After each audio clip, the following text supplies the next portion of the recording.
លោកត្រាំប្រកាសដំឡើងពន្ធនាំចូល100%លើផលិតផលឱសថ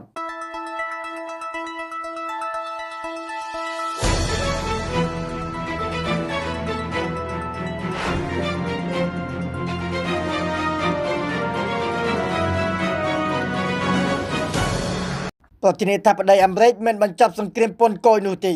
នៅថ្ងៃប្រហោះទី25កញ្ញា2025លោកដូណាល់ត្រាំបានចេញប្រកាសថ្មីមួយទៀតដោយដំឡើងពន្ធបន្ថែមរហូតដល់100%លើគ្រប់ផលិតផលឱសថនាំចូលអាមេរិកចាប់ពីថ្ងៃទី1តុលា2025ទៅអាមេរិកនឹងចាប់អនុវត្តការដំឡើងពន្ធនាំចូលបន្ថែមដល់ទៅ100%លើគ្រប់ផលិតផលឱសថនៃគ្រប់ក្រុមហ៊ុនមានម៉ាកនិងមានប៉ាតង់ទាំងអស់ពូលើកឡើងតែក្រុមហ៊ុននោះមានសាងសង់រោងចក្រឱសថនៅក្នុងទឹកដីអាមេរិកនេះជាសំណេររបស់លោកប្រធានាធិបតីអាមេរិកនៅក្នុងបណ្ដាញសង្គម Truth Social សេចក្តីសម្រេចរបស់លោកត្រាំបានបំផុសឲ្យមានប្រតិកម្មយ៉ាងខ្លាំង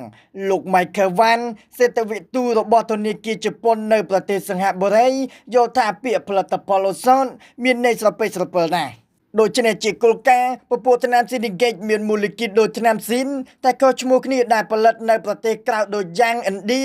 ដើម្បីអាចលក់ក្នុងតម្លៃថោកទំនងជាមិនជាប់ពាក់ព័ន្ធនឹងផែនការដំឡើងពន្ធបន្ថែមរបស់លោកត្រាំនេះដែរសហភាពអឺរ៉ុបក៏យល់ថាផលិតផលឱសថអឺរ៉ុបមិនជាប់ពន្ធថ្មីដល់ខ្ពស់100%នេះដែរព្រោះមានកិច្ចព្រមព្រៀងពាណិជ្ជកម្មអឺរ៉ុបអាមេរិកជាអ្នកការពាររួចហើយបើតាមកិច្ចព្រមព្រៀងគ្រប់ផលិតផលអឺរ៉ុបនាំចេញទៅអាមេរិករាប់ទាំងថ្នាំពេទ្យផងត្រូវបង់ពន្ធយ៉ាងច្រើនបំផុត 15% ជាកម្រិតពន្ធនាំចូលជាអតិបរមានិងគ្មានការបន្ថែមអ្វីទាំងអស់នេះបើតាមការគូបញ្ជាក់របស់អ្នកនាំពាក្យគណៈកម្មការអឺរ៉ុបទទួលបន្ទុកកិច្ចការពាណិជ្ជកម្មនៅថ្ងៃសុក្រទី26កញ្ញាសម្រាប់សហព័ន្ធឧស្សាហកម្មឱសថអឺរ៉ុបវិញប្រសិនបើអាមេរិកពិតជាដំឡើងពន្ធបន្ថែមលើផលិតផលឱសថមែននោះពិតជាមានការបង្កើតឲ្យមានស្ថានភាពដ៏អាក្រក់បំផុតអូស្ត្រាលីដែលនាំចេញផលិតផលឱសថក្នុងទំហំទឹកប្រាក់ដល់ទៅ$1,300 លាន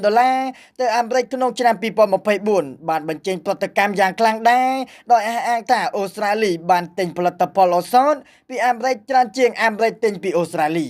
ការដំឡើងពន្ធលើថ្នាំពេទ្យនាំចូលអូស្ត្រាលីគ្មានផ្ដល់ប្រយោជន៍ដល់អតិថិជនជាពលរដ្ឋអាមេរិកទេនៅក្នុងសារដាច់ដោយឡែកមួយទៀតប្រធានាធិបតីអាមេរិកដែលធ្លាប់ជាមហាសេដ្ឋីផ្នែកអចលនទ្រព្យបានប្រកាសដំឡើងពន្ធដល់ទៅ25%លើយានយន្តធុនធ្ងន់និង50%លើផលិតផលក្នុងផ្ទះបាយបន្ទប់ទឹកព្រោះផលិតផលផ្នែកនេះច្រើននាំចូលពីអាស៊ីដល់ទៅប្រមាណ60%លោកដូណាល់ត្រាំបានតាំងខ្លាំងខ្លួនជាអ្នកផ្ដល់សន្ទុះដល់ឧស្សាហកម្មសិប្បកម្មតាមរយៈនយោបាយការពារជាតិខ្លួនឯងតែម្នាក់ប៉ុន្តែយុទ្ធនាការដំឡើងពន្ធកំពុងបំផុសឲ្យមានក្តីព្រួយបារម្ភខ្លាំងដោយខ្លាចមហាអំណាចសេដ្ឋកិច្ចលំដាប់លេខ1ពិភពលោកមួយនេះធ្លាក់ក្នុងវិបត្តិអតិផរណា